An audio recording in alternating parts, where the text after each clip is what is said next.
bienvenue à cette dernière récupération en préparation à l'examen de sciences qui a lieu lundi. Donc, aujourd'hui, on va voir les concepts de terre et espace. Donc, il n'y a pas beaucoup de concepts. Ça va être probablement une des récupérations les plus courtes qu'on va faire ensemble aujourd'hui. Voyons, tout le temps la même affaire, les maudits crayons. Bon, donc aujourd'hui, on va parler de cycle biochimique. Donc, en fait, on va parler du cycle du carbone ensemble. On va voir qu'est-ce que la lithosphère et le pergélisol. On va parler de bassin versant, de circulation océanique, de glaciers, de banquise et de salinité. Et on va parler d'effet de serre. Puis finalement, on va voir les ressources énergétiques dans ces trois couches de la Terre. Donc, c'est ce qu'on va faire ensemble aujourd'hui. On va commencer par le cycle du carbone. Fait que dans le fond, le cycle du carbone, c'est le cycle qui va expliquer comment est-ce que le carbone qui est dans l'atmosphère peut être, ce qu'on va dire, fixé dans la Terre, donc va retourner dans une utilisation à l'intérieur, soit des plantes ou du sol, et dans quelles circonstances le carbone va sortir de ces endroits-là pour retourner dans l'atmosphère. Fait que juste avant qu'on montre là, le cycle du carbone, je voulais juste prendre le temps de regarder avec vous dans quelle molécule est-ce qu'on trouve le carbone. Fait que quand on parle de carbone, on parle de carbone, donc le C, là, dans le tableau périodique, c'est le C. On le retrouve là, dans les glucides et les protéines qui composent les plantes et les animaux. Ça, c'est la première chose. On le retrouve aussi sous forme de CO2 qui va être expiré par les plantes et les animaux lors de la respiration cellulaire. Et ce qu'on va voir aussi aujourd'hui, c'est que le CO2, il fait partie des gaz à effet de serre. Donc, c'est des gaz qu'on va dire entre guillemets polluants, qui peuvent augmenter l'effet de serre.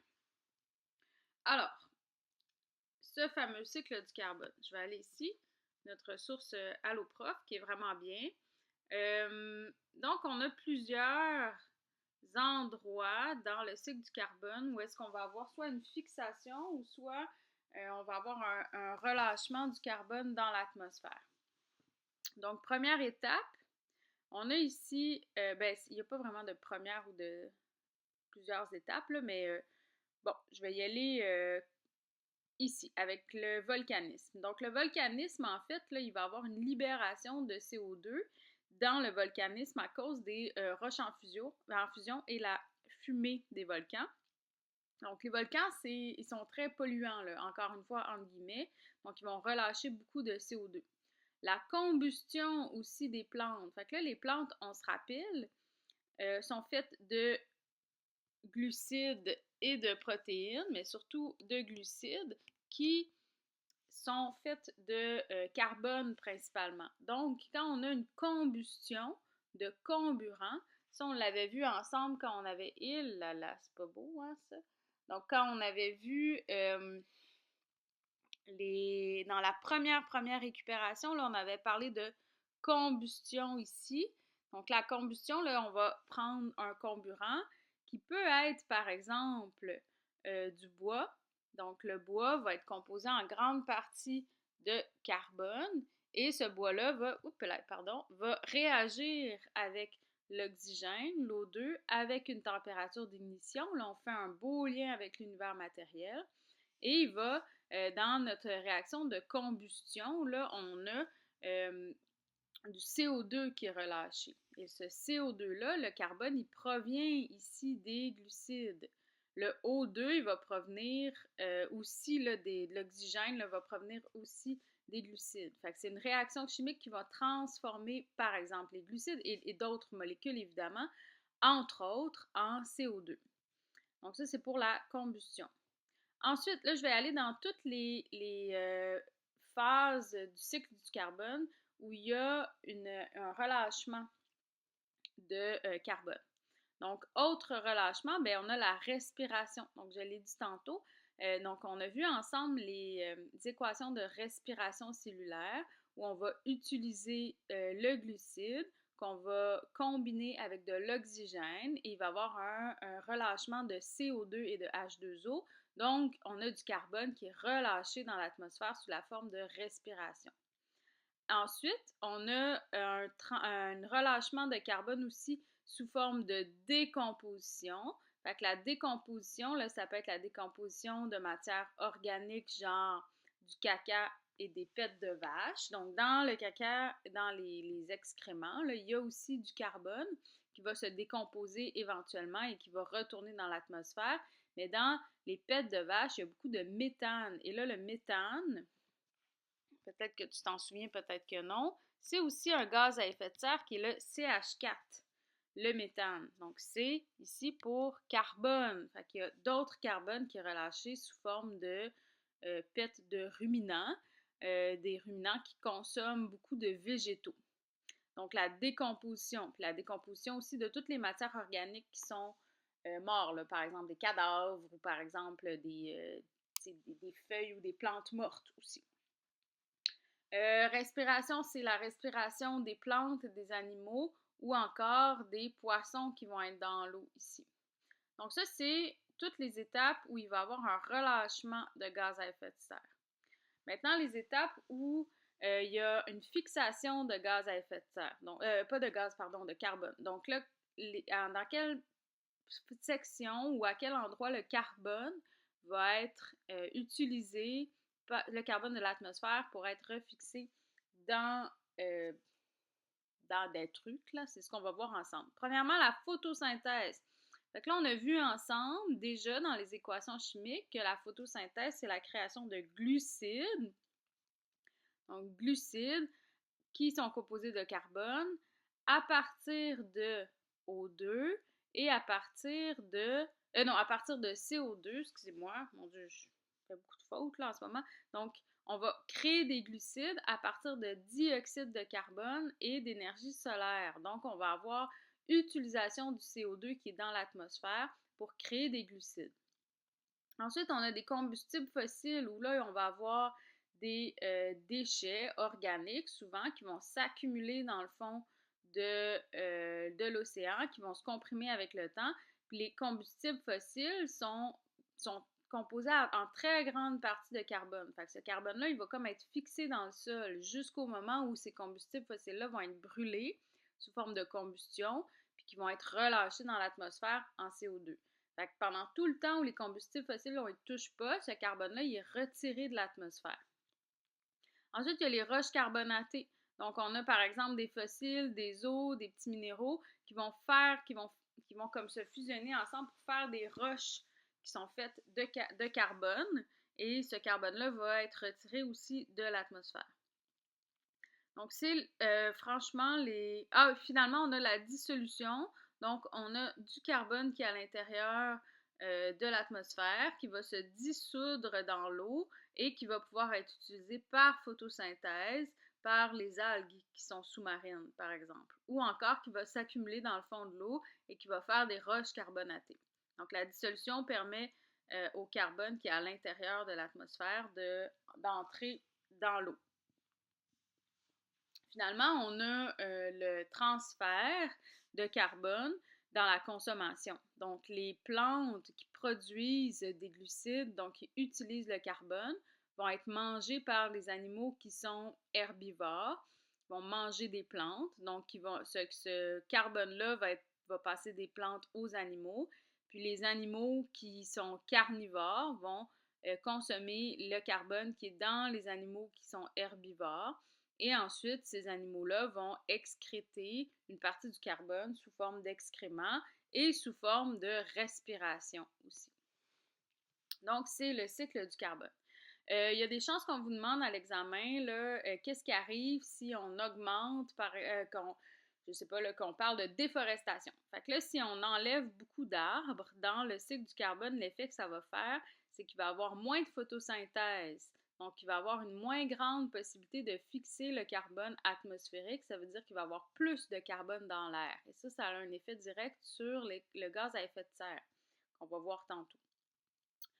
Si on a aussi là, des feux de forêt, bien là, ça a deux impacts très négatifs. Premièrement, augmentation de la combustion, donc tout le carbone qui est dans ces arbres-là va être relâché dans l'atmosphère. Et en plus, on a moins de photosynthèse. Donc, on a moins d'utilisation de ce carbone-là qui vient d'être relâché par des plantes qui finalement n'existent plus parce qu'elles ont brûlé.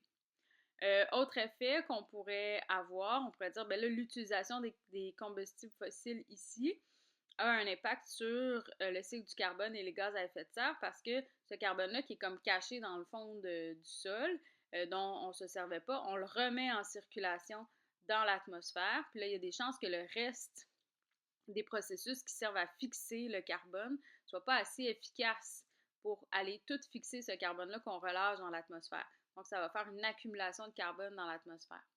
Et finalement, bien, la grande production d'animaux consommables, donc des animaux de ferme, due à la consommation, pour consommation de viande, par exemple les bœufs, va avoir aussi un impact sur le cycle du carbone parce qu'ils vont produire beaucoup de gaz, donc beaucoup de méthane qui va se retrouver, le méthane qui, on se rappelle, est composé de carbone, qui vont se retrouver dans l'atmosphère, mais aussi ils vont produire des déchets, donc des déchets organiques, qui, ces déchets-là organiques, en se décomposant, peuvent aussi retourner dans l'atmosphère. Donc, voici pour le cycle du carbone. On continue. Ensuite, pergélisol. Donc, là, on va parler de lithosphère. Qu'est-ce que c'est la lithosphère? Là, c'est la couche de roche qui est à la surface de la Terre. C'est comme la couche solide à la surface de la Terre. Fait que quand on parle de pergélisol, c'est un sol qui est gelé. Donc, qui est gelé pendant au moins 2 ans. Donc, ça fait 2 ans qu'il est gelé, ce sol-là. Dans ce sol-là, il y a des polluants et du carbone, encore notre fameux CO2. Donc, il y a du carbone et il y a des polluants qui sont à l'intérieur, gelés dans ce pergélisol-là. Donc, le pergélisol, quand il dégèle, suite au réchauffement climatique, il y a plusieurs impacts. Premièrement, il va libérer ces polluants-là. Deuxièmement, je les avais ici aussi. Deuxièmement, il peut avoir des chances de glissement de terrain parce que le sol est moins fort pour soutenir là, les grandes quantités d'eau. Et finalement, perturbation des écosystèmes. Par exemple, là, il va y avoir un déplacement des populations animales qui vont, par exemple, aller consommer ce sol-là, le sol qui va dégeler. Donc, c'est les conséquences de la fonte du pergélisol. Les conséquences les plus importantes, là, c'est vraiment libération des GES et instabilité des sols. Ça, c'est plus grande conséquence. OK, ça va bien. Bassin versant, il y avait une belle... Ouais! Une belle image ici. Qu'est-ce que c'est un bassin versant? OK. Ce qu'il faut comprendre du bassin versant, c'est qu'au niveau topographique, la topographie, là, c'est la hauteur de certains terrains.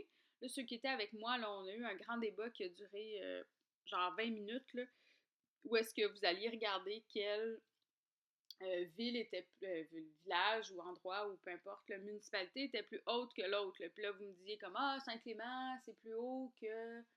Là, j'ai pas les référents, là, fait que je pourrais pas dire la même chose que vous.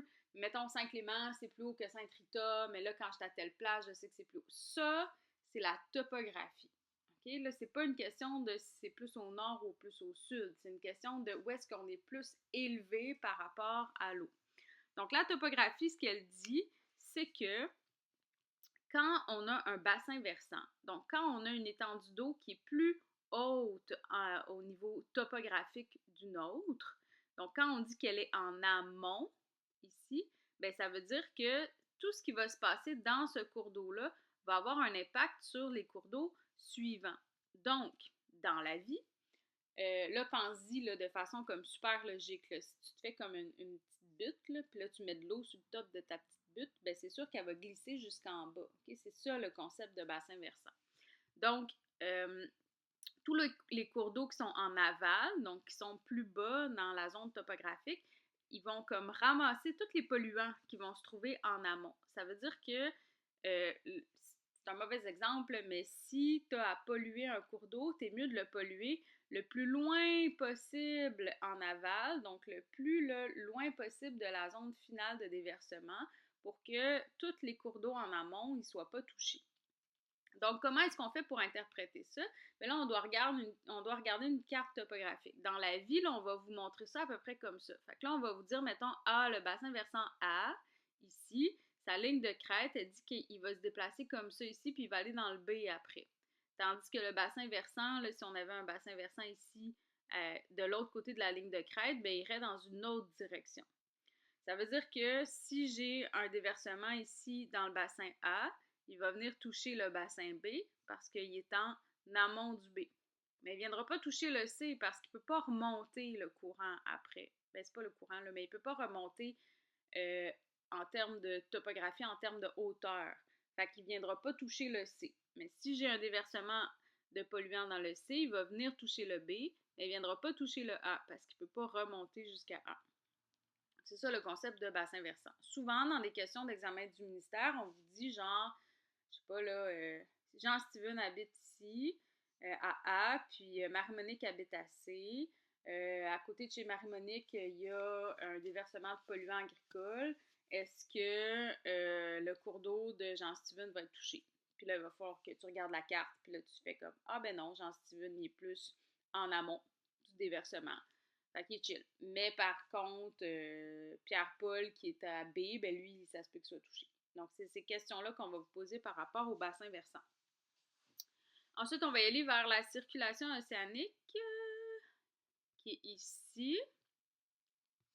Donc, c'est quoi la circulation océanique? C'est le mouvement de toutes les eaux océaniques à l'échelle planétaire. Ça veut dire que partout sur la planète, les eaux océaniques, ils bougent, ils se promènent. Ils ne restent pas stagnantes. Il y a vraiment des courants marins, il y a des courants océaniques qui vont bouger le masse d'eau. Et là, comment ça se fait? Mais là, il y a deux choses. Il y a premièrement les courants de surface qui sont causés par des vents et la rotation de la Terre. Donc ça, on les avait regardés sur des cartes, là.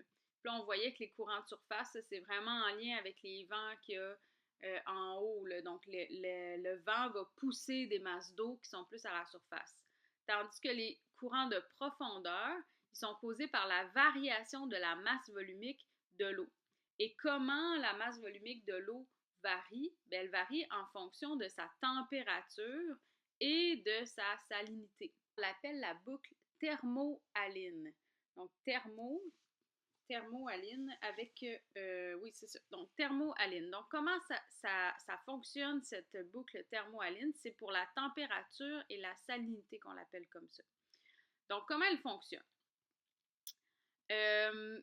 Sur la planète, il y a différents cours d'eau qui vont être plus chauds ou moins chauds. Donc, si tu y vas avec ta logique, plus les cours d'eau ils sont plus les masses océaniques sont près des pôles, plus ils sont froids. Plus ils sont près de l'équateur, plus ils sont chauds. Donc, ce qu'on sait, là, ce qui est super important comme concept ici, c'est que plus dans des masses de liquide ou dans des masses de gaz, plus la température elle est élevée, plus la masse d'air ou d'eau a tendance à monter vers le haut. Donc, tu peux le remarquer, là, souvent, par exemple, si tu as un poêle à bois chez vous, là, puis que tu pars le poêle à bois au rez-de-chaussée, il va faire super chaud au deuxième étage parce que la chaleur va avoir tendance à monter. Et les températures froides vont descendre. Donc, pourquoi est-ce que ça monte? En fait, c'est que quand la température va avoir un impact sur la densité de l'eau. Donc, plus la température est élevée, plus l'eau va être légère, en fait. Alors, voici comment ça fonctionne. L'eau qui est près de l'équateur va être chaude.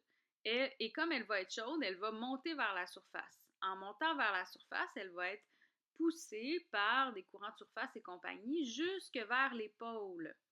Dans les pôles, ce qu'on va voir tantôt, c'est que la formation des banquises, donc les masses d'eau qui sont sur la couche océanique, quand ils vont se former, ils vont libérer du sel. Donc, l'eau qui est froide est très, très, très salée. Et le plus l'eau est froide, plus elle va avoir tendance à descendre vers le bas. Et en plus, plus elle est salée, plus elle est lourde. Donc, plus elle va descendre vers le bas. En descendant vers le bas, elle va laisser la place à l'eau chaude qui vient d'arriver des endroits plus chauds sur la planète. Donc, l'eau chaude, quand elle va arriver dans ces endroits-là, poussée par les courants de surface, elle va se refroidir parce qu'il fait froid au pôle. Elle va aller augmenter sa concentration en sel parce qu'il y a beaucoup de sel qui est dans les banquises et en dessous des banquises, et elle va redescendre vers les courants de profondeur. Et là, les courants de profondeur vont l'amener jusque dans les endroits où c'est plus chaud. Et elle va refaire le cycle. Donc, ce qui est important, c'est que plus la température monte, plus les masses d'eau vont monter à la surface. Monter vers la surface, ils vont être poussés par les courants de surface jusque dans les pôles. Les pôles, c'est des endroits où la température de l'eau elle est très froide et l'eau elle est très salée parce que les banquises libèrent du sel.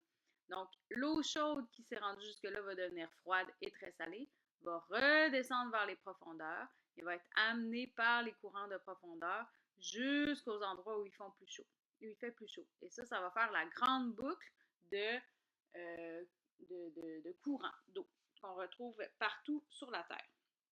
Donc ça, c'est la boucle, comment on appelle ça, circulation océanique. Maintenant, on va en parler des banquises. Ah, ils sont juste à côté. Et des glaciers. Donc la différence, le glacier, c'est une masse de glace douce formée par l'accumulation et le tassement de la neige sur la terre ferme. Donc un glacier, c'est sur la terre. Ça veut dire que le Titanic, il n'est pas rentré dans un glacier. OK?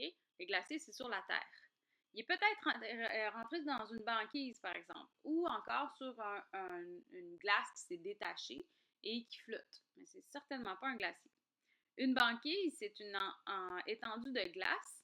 On dit que c'est de l'eau qui est saumâtre.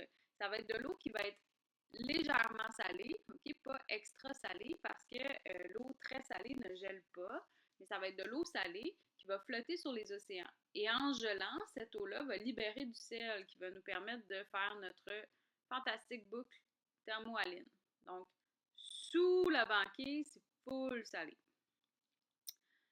Conséquence de la fonte des glaciers, ben, avec l'augmentation de la température ambiante, le réchauffement climatique, ben, les glaciers vont avoir tendance à fondre. Ce que ça va faire, c'est que ça va augmenter le niveau de la mer. Donc, ça peut provoquer, entre autres, des inondations sur les villes qui sont côtières ou encore une perturbation de la boucle thermohaline ici. Les conséquences de la fonte des glaciers et des banquises, ben, on vient de le dire, la perturbation des circulations océaniques et thermohalines, parce que là, on va rentrer une quantité d'eau dans cette boucle-là qui n'était pas là au départ. Déplacement ou disparition des espèces. Donc, si je suis un petit manchot qui vit sur une banquise, puis que ma banquise n'existe plus, ben, j'ai plus d'habitat. Mais c'est aussi vrai pour tous les animaux qui sont des animaux pêcheurs, qui vont utiliser la banquise, entre autres, pour se rendre à des endroits où est-ce qu'il y a du poisson. Et s'il était sur la terre ferme, il ne pourrait pas y avoir accès. Ensuite, modification des voies navigables. Donc, il y a des endroits où on n'avait pas accès, où on a accès maintenant. Il y a des endroits qui ont été inondés aussi. Et ça, c'est super important, là. Diminution de l'effet albédo. Donc, l'effet albédo, c'est le fait que la couleur blanche va avoir tendance à refléter la lumière, la couleur noire va avoir tendance à absorber la lumière et à augmenter la température.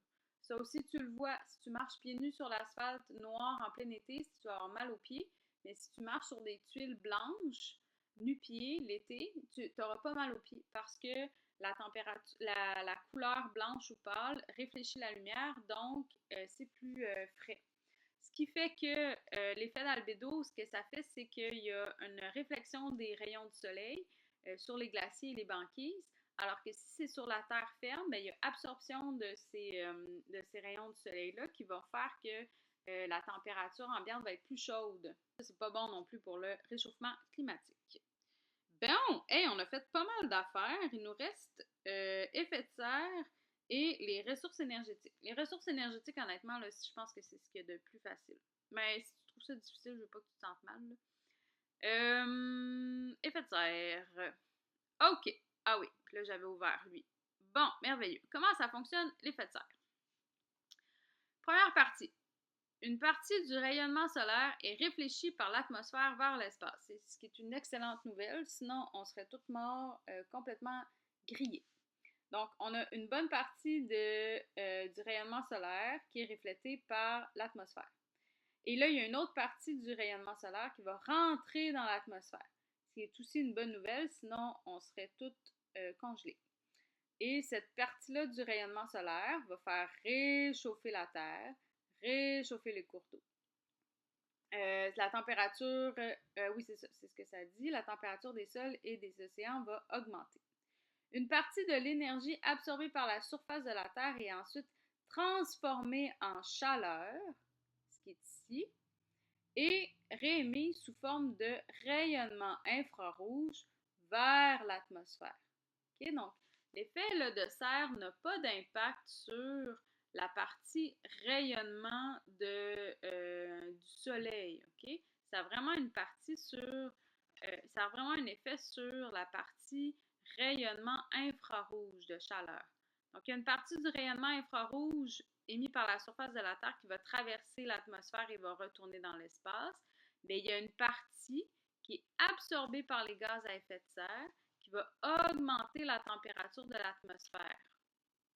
Et cette partie-là, qui est absorbée par les gaz à effet de serre, va retourner vers la Terre. Donc, en fait, ce qu'ils vont faire, les gaz à effet de serre, c'est qu'ils vont faire un espèce de bouclier. Ils vont faire que la chaleur qui est émise par la Terre suite à l'absorption des rayons du soleil ne pourra pas s'échapper. Elle va rester prise dans l'atmosphère et près de la Terre, ce qui va réchauffer l'ensemble de la Terre. Donc, je réexplique plus rapidement, fais un petit résumé. Les rayons du soleil pénètrent jusqu'à la Terre. Une partie est déviée par l'atmosphère. La Terre absorbe ces rayons-là dans les océans, dans toutes ces affaires-là, et va réémettre dans l'atmosphère une partie en chaleur, ce qui est une excellente nouvelle pour notre survie. Mais à cause des gaz à effet de serre, cette chaleur-là va rester prisonnière et ne sera pas complètement relâchée dans l'atmosphère, dans l'espace. Donc, ça va faire vraiment comme une couche de plus en plus chaude. Et c'est ce qu'on appelle le gaz à effet de serre. L'effet de serre, il faut que tu le vois comme un endroit qui est comme trop chaud. Okay? Si tu as une serre à légumes, le plastique qui est autour de la serre va faire que la chaleur qui est mise par le sol, réchauffée par les rayons du soleil, ne peut plus s'échapper. Ce qui est fantastique pour tes légumes parce que là, ça va permettre de créer un environnement qui est super chaud pour développer tes légumes. C'est exactement la même chose qui se passe avec l'effet de serre dans l'atmosphère. Imagine-le comme une espèce de. Les gaz à effet de serre, c'est comme une grosse couche de plastique là, qui va comme retenir cette chaleur-là. Mais nous, on aimerait mieux qu'il ne fasse pas si chaud que ça, là, parce que l'augmentation de la température sur la Terre, ça a plein d'impacts. Ça a des impacts sur des espèces qui ont plus de climat favorable pour vivre. On parle de fond de glaciers ou de banquises dont on a parlé tantôt. Donc, tous ces effets-là, ce n'est pas les bons effets là, pour notre survie à nous et la survie de la Terre. Donc, c'est l'effet de serre. Dernière chose, quels sont les gaz à effet de serre? Ils sont écrits ici. H2O, ça en fait partie. CO2, on en a parlé en long et en large quand on a parlé du cycle du carbone. CH4, ça c'est le méthane. Et NO2, donc NO2, qui est là aussi, qui en fait partie. C'est un composé là, de oxygène et d'azote. Il nous reste ici, ressources énergétiques. OK. En rafale, pour les ressources énergétiques, tu dois connaître, en gros, les ressources, la provenance. est-ce que c'est renouvelable ou non renouvelable, est-ce que ça émet des gaz à effet de serre ou non, puis avantages, inconvénients. Biomasse, biomasse, c'est le fait de réutiliser les déchets organiques et surtout, on va réutiliser leur chaleur. Donc, on va les faire pas nécessairement brûler, là, ça peut. Là, il y a une usine là, de biomasse qui prend notre compost d'ailleurs ici dans les Basques, qui va transformer ça en chaleur. Donc, la provenance, c'est la biosphère parce que c'est des déchets organiques. Là, on parle de déchets de plantes, déchets d'animaux, compost et tout ça. C'est renouvelable parce qu'il y a toujours des déchets. Et gaz à effet de serre, oui, parce qu'il y a de la décomposition de ces déchets-là qui va libérer, on l'a vu tantôt, du CO2 dans la décomposition. Ensuite, combustible fossile. Ben là, ça, tu le sais, là, on parle de pétrole et compagnie. Donc, on va brûler les combustibles fossiles, on va les utiliser comme combustible. Oh, wow! Un full beau lien avec le triangle de feu. Oh, la science, c'est fantastique. Donc, combustible, on brûle ça avec un comburant. Ça provient de la lithosphère. Est-ce que c'est renouvelable? Non! Oui, mais Alexandra, on a vu que dans le cycle de carbone, le carbone peut être transformé en combustible fossile. Oui, mais c'est tellement long avant qu'on le transforme en combustible fossile qu'on ne considère pas que c'est renouvelable. Puis quand on le brûle, en fait, cette partie-là est juste comme complètement libérée dans l'atmosphère, puis on ne peut pas récupérer ce carbone-là de façon efficace. C'est pour ça qu'on dit que c'est non renouvelable. La quantité, là, en fait, l'utilisation de la ressource n'est pas au même rythme que sa production. Émissions de gaz à effet de serre, oui, bien sûr. Dans la combustion, toute combustion émet des gaz à effet de serre parce qu'on a production de CO2 et H2O.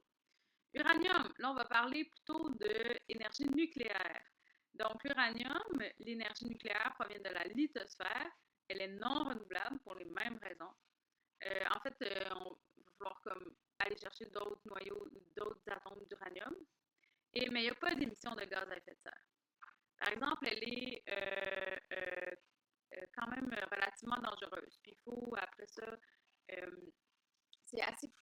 c'est super efficace, là, mais il faut bien gérer les déchets radioactifs après. Géothermie. Géothermie, c'est le fait de mettre des conduits dans le sol qui vont aller réchauffer. Puis là, on va mettre de l'eau dans ces conduits-là qui vont être réchauffés par la température du sol. Par la température du sol, du manteau. Là. Donc, plus on creuse loin dans le sol, plus on s'approche du manteau et éventuellement du noyau, mais très, très éventuellement. Mais en creusant dans le sol, on va réchauffer l'eau qui va réchauffer là, par système de chauffage. Donc, provenance, c'est la lithosphère. Renouvelable, oui. Émission de gaz à effet de serre, non. Les inconvénients de la géothermie, c'est que c'est super cher à implanter, en gros. Ressources, vent. Pour l'énergie éolienne, la provenance, c'est l'atmosphère. Renouvelable, oui. Émission de gaz à effet de serre, non. Les inconvénients, c'est qu'il y a de la pollution visuelle. C'est pas mal ça, en gros. Puis qu'on peut pas on peut pas stocker cette énergie-là. Donc, on peut l'utiliser. Fait que c'est une bonne source d'énergie d'appoint pour l'éolien, là, pour le vent. Hydroélectricité. Provenance, hydrosphère, renouvelable, oui. Gaz à effet de serre, non. Donc, le fonctionnement de l'hydroélectricité, c'est que des grandes quantités d'eau vont venir activer des turbines qui vont tourner comme un moulin. Puis ces turbines-là vont générer du courant grâce à un solénoïde. C'est comme un aimant là, qui va comme tourner, puis ça va générer de l'énergie électrique. C'est ça, en gros. Renouvelable et non GES. Et le rayonnement solaire, pour faire de l'énergie solaire, la provenance, c'est l'espace. C'est une énergie renouvelable, pas d'émissions de gaz à effet de serre. Ses inconvénients, c'est que c'est super dispendieux, c'est assez fragile et c'est assez aussi capricieux. Parce que si les cellules photovoltaïques sont endommagées ou obstruées, ben là, on n'a pas de production d'énergie. Puis on peut les stocker dans des batteries, là, mais pas de façon particulièrement efficace. Et c'est ce qui complète la dernière récupération pour l'examen. Bonne étude!